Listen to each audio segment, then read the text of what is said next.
Hello, maayong adlaw. Karon ang atong istoryahan mao ang days of the week or ang adlaw sa sulod sa semana.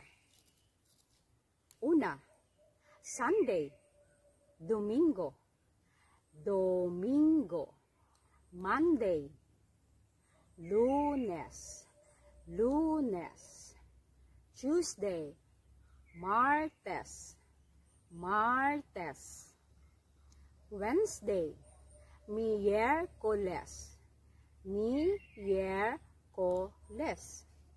Thursday, Huwebes, Huwebes, Friday, Biyernes, Biyernes, Saturday, Sabado, Sabado.